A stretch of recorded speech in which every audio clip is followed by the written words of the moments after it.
عبداللہ مہاجر ایک بار پھر آپ کی خدمت میں حاضر ہے۔ آج ہم گفتگو کریں گے ایک انتہائی اہم موضوع پہ،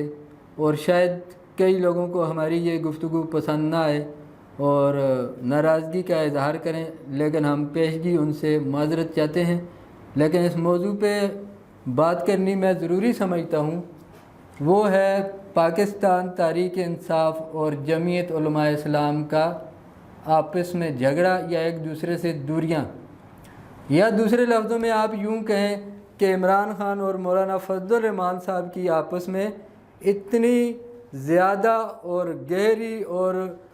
پوائنٹ آف نو ریٹرن والی سچویشن ایک دوسرے کے ساتھ یہ کیوں پیش آ رہی ہے؟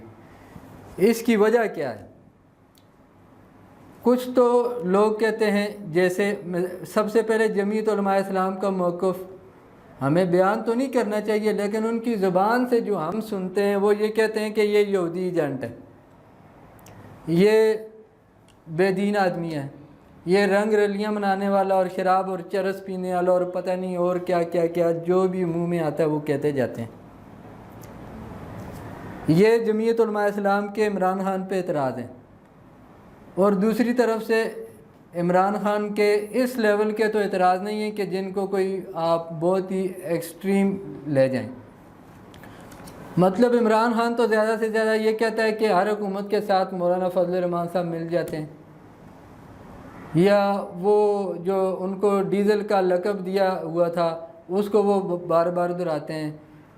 کچھ الزام اتنے بظاہر سمجھ نہیں آتی کہ کیوں یہ دونوں پارٹیاں ایک دوسرے کے خلاف اس حد تک چلی گئی ہیں کہ آپس میں ان دونوں کا جفی ڈالنا ممکن نہیں رہا۔ اور خاص کر جمعیت علماء اسلام کے جو ورکر ہیں وہ تو 100% ایمان لاتے ہیں اس بات پہ کہ یہ بندہ یہودیوں کا ایجنٹ ہے،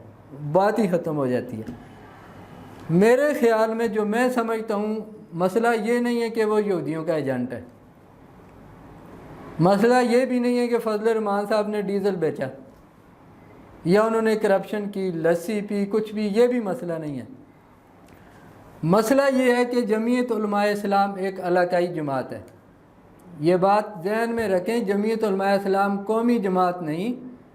الیکشن کے لحاظ سے دیکھا جائے تو یہ ایک علاقائی جماعت ہے۔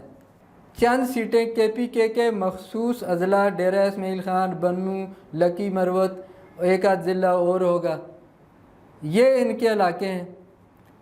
اب ہوا کیا کہ ان کے علاقوں میں پاکستان تحریک انصاف اپنی جڑیں مضبوط کرنے لگی، اور جمعیت علماء اسلام کو اپنی بقا کا خطرہ پیش آ گیا۔ اب بقا کا خطرہ کیسے پیش آیا وہ میں عرض کروں، اور آپ کو میں دلیل کے ساتھ یہ بات بتاؤں کہ کیسے ان کو بقا کا مسئلہ درپیش ہے جمعیت علماء اسلام کو، سیاسی بقا کا۔ وہ ایسے کہ آپ 1970 کی دہائی میں چلے جائیں۔ 1970 میں جمعیت علماء اسلام نورانی صاحب یعنی بریلوی مکتبہ فکر کی ایک سیاسی جماعت ہوتی تھی، اب بھی ہے لیکن برائے نام۔ اس جماعت کی سیٹیں 1970 کی دہائی میں، اور جمعیت علماء اسلام جو دیوبند مکتبہ فکر کی ہے، دیوبندی مکتبہ فکر کی ہے، ان دونوں کی سیٹیں برابر ہوتی تھی، 7-8 سیٹیں قومی اسمبلی کی ان کے پاس آ جاتی تھی۔ اس کا کیا مطلب تھا کہ یہ دونوں جماعتیں عوامی ورث میں دونوں برابر ہیں۔ لیکن آج جمعیت علماء اسلام جمعیت علماء پاکستان نورانی گروپ یا بریلوی گروپ کا نام و نشان بھی سیاست میں نہیں ہے۔ اس کی وجہ کیا ہے؟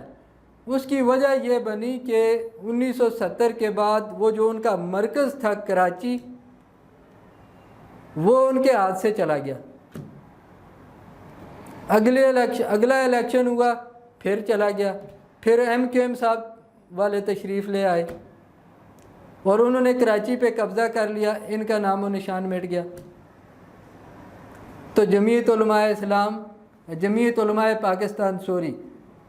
اس جماعت کا سیاست میں کچھ لینا دینا نہیں رہا۔ یہی صورتحال جمعیت علماء اسلام فضل الرحمان گروپ کی ہے کہ وہاں ان کو پارلیمانی الیکشن کے بعد پہلی دفعہ چیلنج کیا گیا ان کے حلقوں میں، اور اگر ایک دو الیکشن ایسے ہی گزرتے ہیں کہ قائد جمعیت اپنی سیٹیں لوز کر جاتے ہیں تو پورے جو ملک میں جہاں سے یہ سیٹیں لیتے ہیں وہاں سے یہ اپنی سیٹیں لوز کرنی شروع ہو جائیں گی، اور وہی نورانی والا حال اس جماعت کا بھی ہو جائے گا، اور نام و نشان سیاست سے جیسے جمعیت علماء پاکستان نورانی گروپ تھا یا جو بھی تھے وہ ان کا مٹ گیا، ان کا بھی مٹنے کا خطرہ ہے، جس کی وجہ سے یہ لوگ ایکسٹریم پہ چلے گئے۔ ورنہ آپ خود سوچیں کہ پاکستان پیپلز پارٹی کتنی ہی اسلام پسند ہے کہ جن کے ساتھ یہ کندھے سے کندھا ملا کے کھڑے ہو جاتے ہیں اور ایک دوسرے پہ اعتماد کرتے ہیں۔ اور نواز شریف صاحب کا کون سا خدا کی زمین پر خدا کا نظام والا منشور ہے کہ ان کے ساتھ یہ اور ان کے لیے یہ آخری حد تک جاتے ہیں اور جدوجہد کرتے ہیں۔ وجہ صرف یہی ہے کہ جماعت کی بقا کا مسئلہ پڑا ہوا ہے۔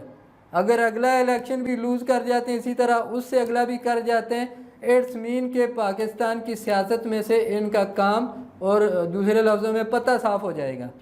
وہ پتہ صاف ہونے سے بچنے کے لیے جمعیت علماء اسلام ہر طرح کے الزام بھی لگانے کے لیے تیار ہے، جو کچھ سیاست میں ہوتا ہے وہ کرنے کے لیے تیار ہے۔ اور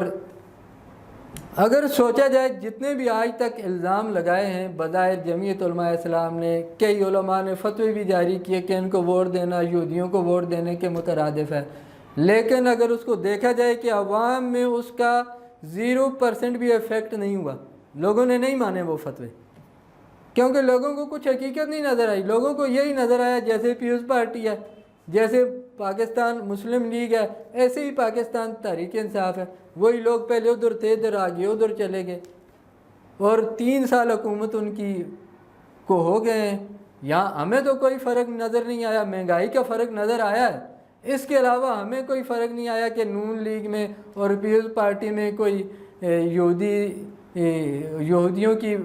کیا کہتے ہیں اس کو، کوئی یہودی ازم یہاں لانے میں یا سیکولرزم کو زیادہ رائج کرنے میں کچھ بہت بڑا کارنامہ انہوں نے انجام دیا ہے، ایسا ہمیں کچھ نہیں نظر آیا، بلکہ یہ ہے کہ اسلام کے حوالے سے کچھ اچھے سٹیپس ہی لیے ہیں انہوں نے۔